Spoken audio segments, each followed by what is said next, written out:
ನನ್ನ ಮ್ಯಾನೇಜರ್ ಎಲ್ಲದಕ್ಕೂ ಎಐ ಬಳಸಲೆಂದು ನಮ್ಮನ್ನು ಒತ್ತಾಯಿಸಿದ, ಹಾಗಾಗಿ ನಾನು ನನ್ನ ಕಡ್ಡಾಯ ಸರ್ಟಿಫಿಕೇಷನ್ಗಳಲ್ಲಿ ಮೋಸ ಮಾಡಲೆಂದೇ ಅದನ್ನು ಬಳಸಿದೆ. ಅವರು ನೇರವಾಗಿ ಮ್ಯಾನ್ಯುಯಲ್ ಆಗಿ ಮಾಡುವುದು ವೇಗವಾಗಿದ್ದರೂ ಪರವಾಗಿಲ್ಲ ಎಐ ಬಳಸಲೇಬೇಕು ಎಂದು ಹೇಳಿದರು. ಇದರಿಂದ ಸಿಬ್ಬಂದಿ ಎಲ್ಲರೂ ನಿರುತ್ಸಾಹಗೊಂಡಿದ್ದರು ಮತ್ತು ಕೆಲಸದ ಬಗ್ಗೆ ಆಸಕ್ತಿ ಕಳೆದುಕೊಂಡಿದ್ದರು, ಆದರೆ ಬಾಸ್ಗೆ ಇದರ ಅರಿವಿರಲಿಲ್ಲ.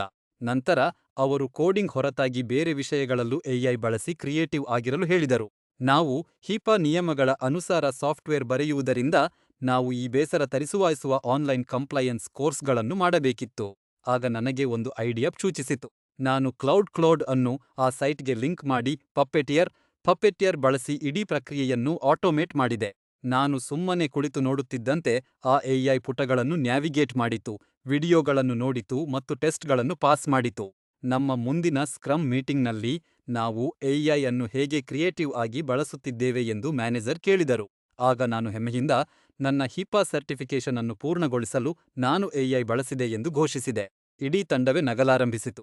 ನನ್ನ ಮ್ಯಾನೇಜರ್ ತಮ್ಮ ಮಾತನ್ನು ತಾವೇ ಹಿಂಪಡೆದುಕೊಂಡರು ಮತ್ತು ಕೆಲವು ಕೆಲಸಗಳನ್ನು ಎಐ ಮಾಡಬಾರದು ಎಂದು ಒಪ್ಪಿಕೊಳ್ಳಬೇಕಾಯಿತು. ಇದರ ಬೆಸ್ಟ್ ಪಾರ್ಟ್ ಏನಾ ಗೊತ್ತಾ?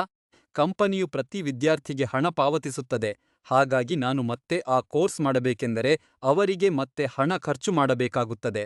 ಅದಕ್ಕಾಗಿ ಅವರು ನನ್ನನ್ನು ಒತ್ತಾಯಿಸಲು ಸಾಧ್ಯವಿಲ್ಲ. ನಾನು ಅಧಿಕೃತವಾಗಿ ಕಂಪ್ಲೈಯಂಟ್ ಆಗಿದ್ದೇನೆ. ಮುಂದಿನ ವರ್ಷದವರೆಗೆ ಅಷ್ಟರಲ್ಲಿ ನಾನು ಈ ಕೆಲಸ ಬಿಟ್ಟಿಲ್ಲವೆಂದಿದ್ದರೆ